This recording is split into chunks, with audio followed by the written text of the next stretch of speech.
সবাইকে জানাই শুভ বিকেলের ভালোবাসা। আজকে ভিডিওটা আমি বিকেল থেকে শুরু করছি।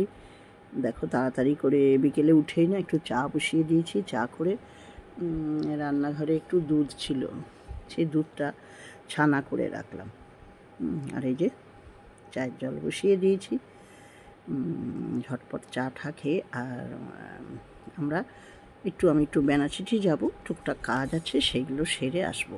ছেলে বলল আমাদের কাজের ওখানে খাওয়াবে, তা না তাহলে আমরাও দেখি যদি টুকটাক খেয়ে আসতে পারি এই করে।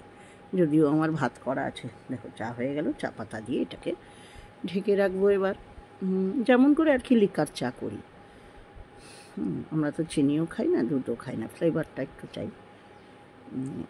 আবার দেখো একটু পরেই তখন আকাশ দেখালাম এরকম, এখন দেখো আকাশটা। তারপরে আমি রেডি হচ্ছি, টোটোওয়ালাকে বলে দিয়েছি। এসে দেখি কি বৃষ্টি হচ্ছে, টেরই পাইনি যে বৃষ্টি নেমে গেছে।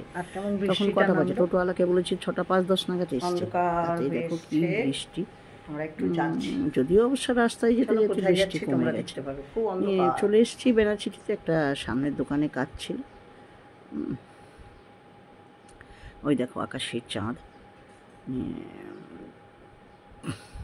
কাজটা টুকটাক সেরে নিয়েছি, নিয়ে দুজনে মিলে এবার হাঁটা শুরু করলাম। চটি কিনবো, লেদার্সে গিয়ে চটি কিনে আর একটু মাছ কিনে নেব। বেশি কিছু করবো না। এই যে চটির দোকানে এসছি, চটি পছন্দ করব। তোমরা চটি নেবে তো দেখো, এইখানে কিন্তু আমি যে চটিটা নিয়েছি সেটাও দেখি আছে, এবং আমার বান্ধবী এই যে এটা নিয়েছে ও। তারপরে চলে এলাম আমাদের এখানে প্রসিদ্ধ রুমা সুইটসের চাট খেতে, কিন্তু ভাগ্য খারাপ, চাট পেলাম না। তাই জন্য কী করবো, একটু লস্যি আর ধোসা। এত অপূর্ব লস্যিটা খেতে, না বহু দিন পর খেলাম। তার আগে ওর সামনে একটু মাছ কিনে নিয়েছি, ছোটো ইলিশ মাছ।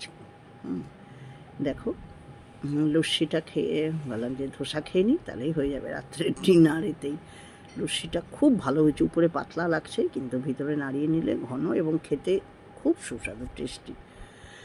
তখন লস্যিটা খাই, এবার ধোসা চলে আসবে মুহূর্তের মধ্যে। তো এই দুজনে মিলেই গল্প করছিলাম। বাজারের মধ্যে যা হয় হই হট্টগোল, গানের আওয়াজ, তাই মিউট করে দিয়েছি। এই যে ধোসা চলে এলো। ধোসাটা বিশাল বড় গো, খেতেই পাচ্ছিলাম না, কত কষ্ট করে খেলাম। ও তো খেতেই পারলাম, ওর তো শরীরটাও ভালো না। নিয়ে চলে এলাম, ধোসাটা খাওয়া হয়ে গেল। এবার ধোসা খেয়ে এবার তো আমাদেরকে বাড়ি যেতে হবে। বললাম যে একটা টোটো নিই। বাসও পেতাম, টোটো নিয়েই চলে যায়। খেয়ে দিয়ে কিছুক্ষণ যে চারটা পেলে একটু বেশি ভালো হতো, সেটাই আমরা বলছিলাম। নিয়ে টোটো করে যাচ্ছিলাম, যেন আরও একটু ভিডিও তুলতে পারতাম, কিন্তু না, একটা ছেলে দেখছি পাশ দিয়ে যাচ্ছে আর আমার মোবাইলটার দিকে তাকাচ্ছে। না বাবা, যদি ছিনতাই হয়ে যায়।